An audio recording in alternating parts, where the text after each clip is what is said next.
Bom, quem está aqui conosco é o nosso comentarista, o jornalista Nirlando Beirão. Boa noite, Nirlando. Boa noite. Tudo bem, Ana?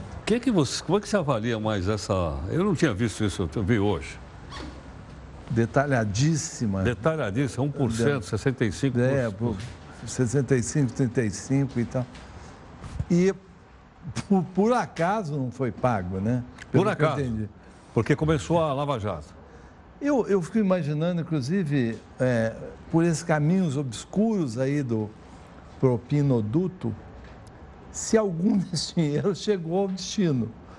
Às vezes pode ter ficado no meio do caminho, né? Pode. E eu acho que você não contabiliza, não dá nota fiscal, não dá recibo. Agora, por exemplo, o ex-ministro Palocci tem uma chance boa de explicar mais essa história que o envolve, né? Ele era, de fato, o caixa das campanhas da Dilma, sempre foi. Foi um homem muito próximo do Lula, no governo Lula, né? E está aí agora, né? Aparentemente disposto a esclarecer muita coisa. E o italiano, né? Como é chamado, né? Eu acho que se ele fizer o que ele está ameaçando fazer, vai ser o que os italianos chamam de terra bruciata. O que significa? Terra arrasada. Arrasada. Porque aí sai do segmento empreiteiras e aí vai para toda a iniciativa. Pode pegar os bancos? Bancos, com certeza. Montadora? Montador. Quer dizer, vai ser uma terra...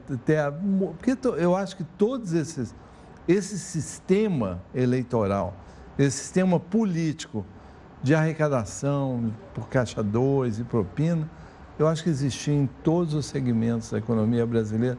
Infelizmente, a matriz era a corrupção. Agora, Nirlando, como são citados partidos, né, políticos, e esses partidos têm potenciais candidatos à presidência da República, esse noticiário impacta, não impacta, a população não está nem aí, 1% não é nada. Impacta terrivelmente. Impacta. Você percebe que durante muito tempo o foco teve no PT e nos seus políticos. Agora você percebe, eu vi uma pesquisa do Ibope, do Vox Populi, dizendo que a maior rejeição hoje é em cima dos presidenciáveis do PSDB. Por exemplo? A maior rejeição hoje da política brasileira é a Aécio Neves. Mais do que o Lula? Mais do que o Lula. E tem mais rejeição do que o Lula? E o Serra e o Geraldo Alckmin também, que tem aparentemente estava blindado numa aura de santidade, foram prejudicados pelo processo. Eu acho que no caso do presidente do PSDB, o Aécio, como ele entrou muito determinadamente na questão do impeachment, e as pessoas começam a ver que o impeachment pode não ter sido bem aquilo que se dizia, quer dizer, diante desse quadro de corrupção, de lavagem de dinheiro, de propina, falar em pedaladas fiscais fica muito pequeno, né? Quer dizer, a presidência foi afastada por causa de pedaladas fiscais, num quadro de corrupção tão deslavado e generalizado. Então, eu acho que aí vem daí, eu acho que o desgaste em cima da figura do Aécio Neves. Nirlando, no depoimento concedido ao juiz Sérgio Moro, o sócio da OAS, o Léo Pinheiro, falou sobre as reformas feitas em duas propriedades que acabaram virando ícones da discussão política. O sítio em Atibaia e o triplex aqui na Praia do Guarujá, né, que são atribuídos à propriedade ao presidente Lula, apesar de negar. Sobre o pedido de destruição de provas e pagamento de propina, tanto a Petrobras como a agente do governo, né, isso parece que deu uma nova dimensão nessa discussão que a gente vai ver agora. Os investimentos feitos num apartamento não eram para um apartamento decorado, era para um apartamento específico para uma família. Entenda bem, com todo respeito à figura do ex-presidente, o apartamento é um apartamento personalizado, ele não é um apartamento decorado, ele foi feito para uma família morar. Se o presidente não quisesse, nós ia ter um belo problema que fazer com o apartamento, porque ele era muito personalizado. É um valor excessivamente maior das reformas que foram feitas e da decoração feita do que valia o apartamento. Isso é público e notório, estão nos autos. O lucro daquele empreendimento praticamente estava indo embora na reforma que estava fazendo em um apartamento só, e eram 100 e tantos. Então tinha que ser dada uma solução, e foi dada a solução. A OS Empreendimentos não teve prejuízo na reforma porque foi paga através da RENEST, da obra da Petrobras, do encontro de conta dela e de outras obras. Isso é muito claro. Não tem... Então, eu vou perguntar objetivamente para o senhor.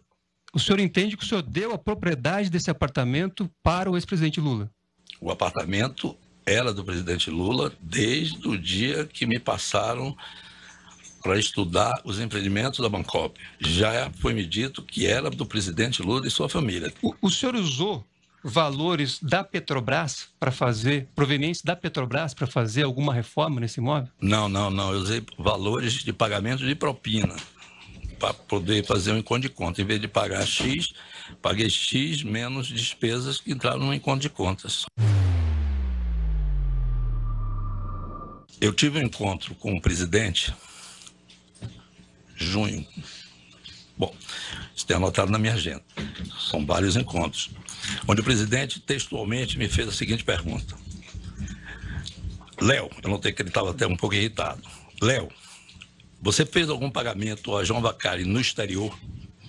Eu disse, não, presidente, eu nunca fiz pagamento a essas contas que nós temos com o Vacari no exterior. Como é que você está procedendo os pagamentos para o PT? Através de João Vacari. Estou fazendo os pagamentos através de orientação do Vacari, de Caixa 2, de doações diversas que nós fizemos a diretórios e tal. Você tem algum registro de algum encontro de conta, de alguma coisa feita com João Vacari com você? Se tiver, destrua. Havia também, desses contratos, juntamente com os pagamentos a agentes da Petrobras, parte dos valores sendo direcionados a agentes políticos ou a partidos políticos? Sim. Existia alguma regra relativa a esses pagamentos? Não. Não existia regra. Existia regra para o pagamento para cada partido, mas dentro de cada operador desses partidos, a forma de pagar dependia de cada caso, de cada empresa.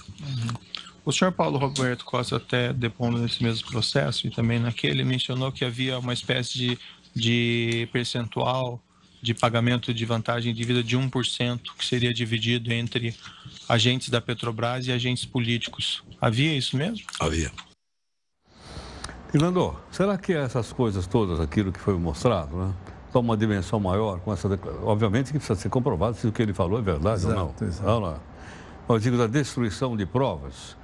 Haja vista que o Delcídio Amaral foi para o Chilindró, né? Porque foi pego em flagrante. É que ele foi pego em flagrante, destruindo provas da Lava Jato. A ironia é que você destruiu as provas que poderiam condenar mais claramente o presidente Lula. E o tesoureiro Vacari. De qualquer forma, há um volume muito grande de acusações, além dessa, né, que comprova que havia um esquema de propina e Caixa 2 que passava pela Petrobras ou não passava pela Petrobras. Quer dizer, é mais uma delação forte e que afeta aquilo que a gente estava falando, né, Heródoto? A eleição presidencial. Quer dizer, eu vi as pesquisas aí, o Lula está muito bem nas pesquisas, né? Inclusive, teoricamente, poderia ganhar no segundo turno, mas há um desgaste progressivo, né, da imagem dele e vai ter um grande embate, né, no dia 3 de maio, quando ele vai a Curitiba depor diante do juiz Sérgio Moro, que deve estar com muitos elementos na mão para dar uma pressionada no ex-presidente.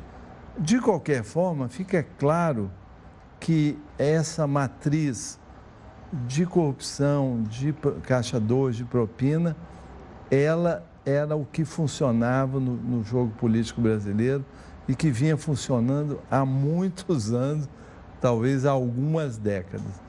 Então, o Brasil, eu não sei qual a saída disso, que vai ser muito dolorido, está sendo dolorido esse processo.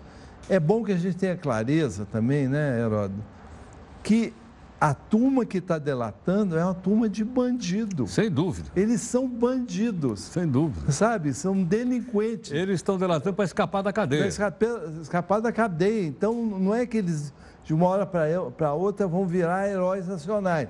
São bandidos que atuavam como organizações criminosas, essas empreiteiras. E vamos ver se não só as empreiteiras, mas também outros setores da economia brasileira. Agora, Orlando, diz que Brasília, mesmo vazia, o pessoal foi embora, foi com a pulga atrás da orelha, porque o ex-ministro Antônio Palocci também estaria, estou colocando no condicional, hein? Estaria negociando um acordo de delação premiada para ele. Ele é réu, ele está preso, mas ele é réu num processo que investiga o recebimento de propina em troca de benefício com a Odebrecht. No depoimento que ele deu no mesmo foro, e o mesmo juiz, o Sérgio Moro, Palocci está disposto a revelar o que sabe, né? Mas seria bom que você visse de viva voz exatamente o que ele falou. O senhor interferiu, gerenciou, administrou, autorizou qualquer pagamento a fornecedores de campanha, da campanha presidencial de 2010 no exterior? Eu jamais faria isso. Eu fui ministro da Fazenda. Então a resposta é não. Absolutamente não. Isso se aplica a João Santana. De forma peremptória. Isso se aplica a João Santana. Se aplica a João Santana, Mônica Moro ou qualquer fornecedor de qualquer campanha. Primeiro que eu nunca tratei de onde seria pago ninguém. Eu não operava recursos de campanha. Então esse assunto nunca apareceu para mim. Aonde pagar alguém. Segundo, que pagar no exterior... Quem decidia como pagar essas despesas de campanha, o senhor sabe?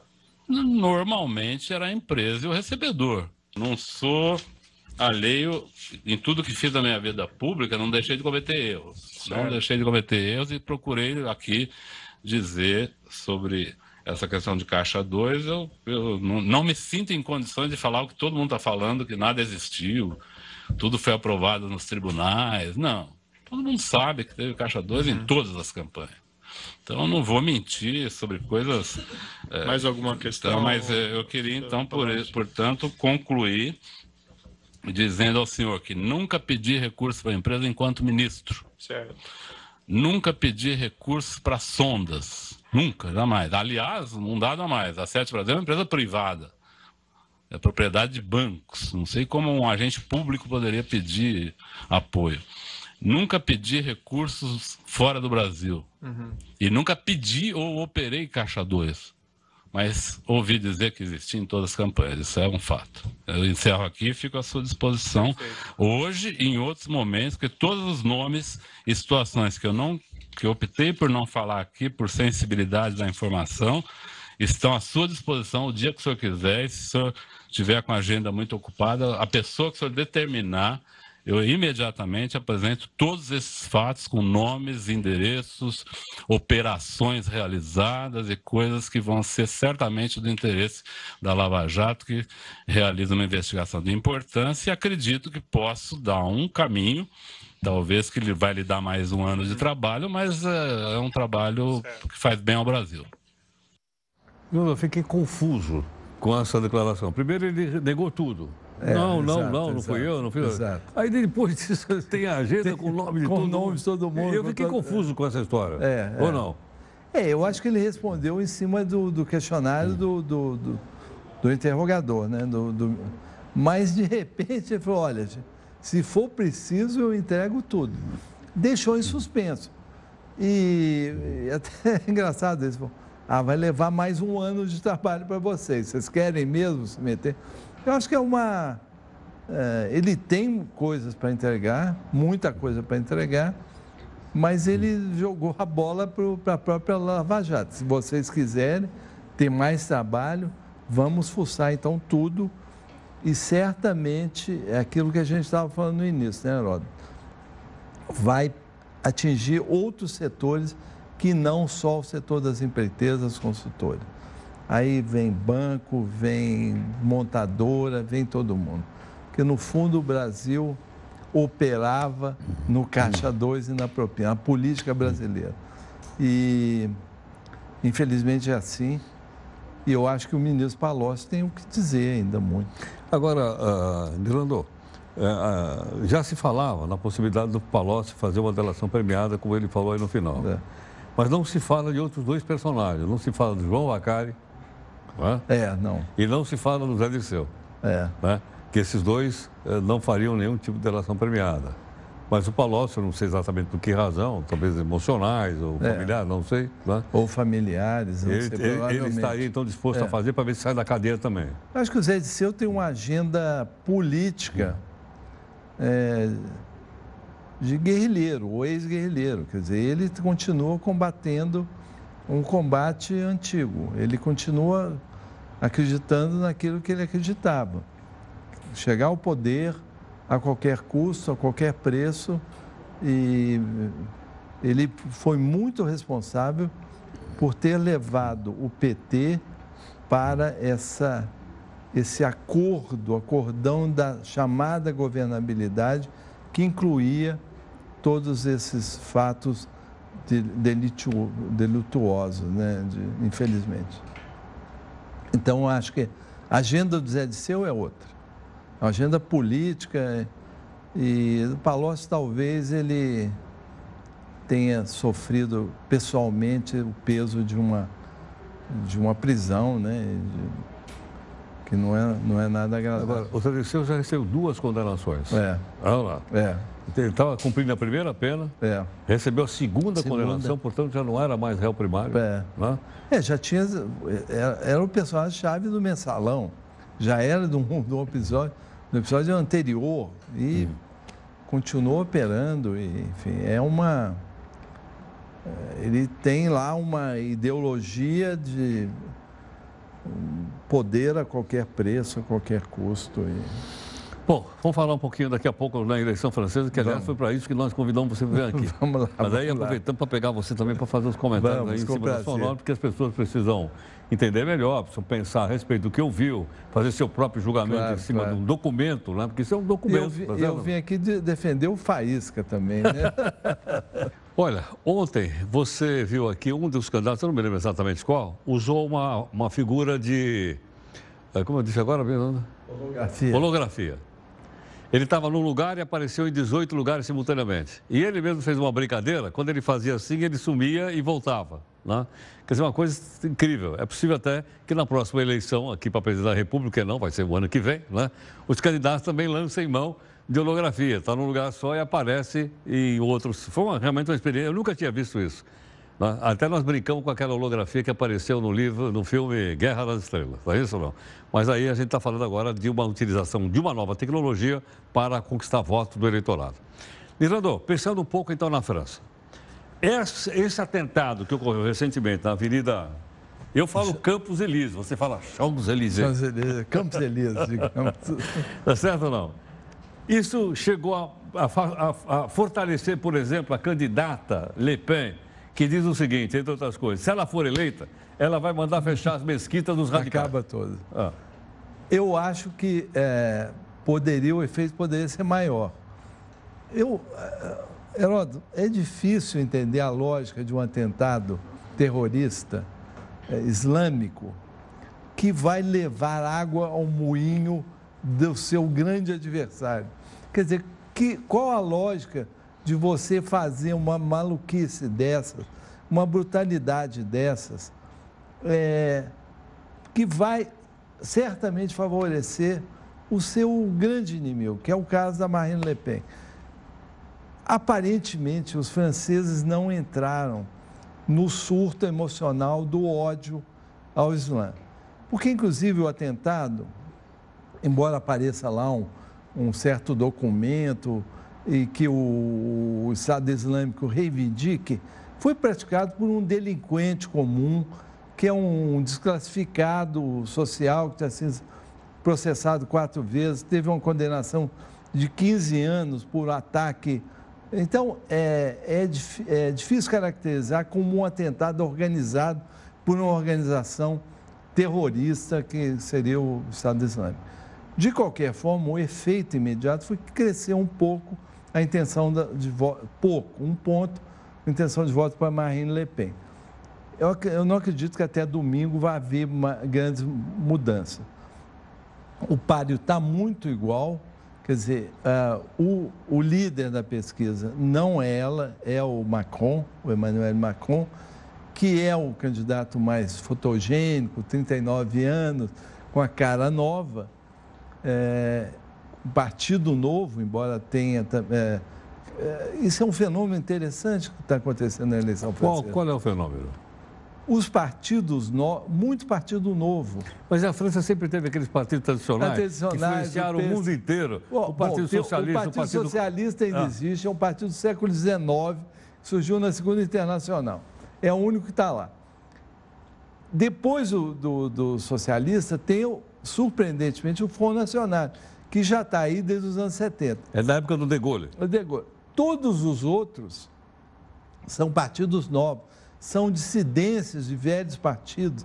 Então, por exemplo, a esquerda, o candidato de esquerda, o Mélenchon, representa uma organização chamada a França Insubmissa, que é um partido político. Tem lá os velhos partidários do antigo PC, do PCF, né?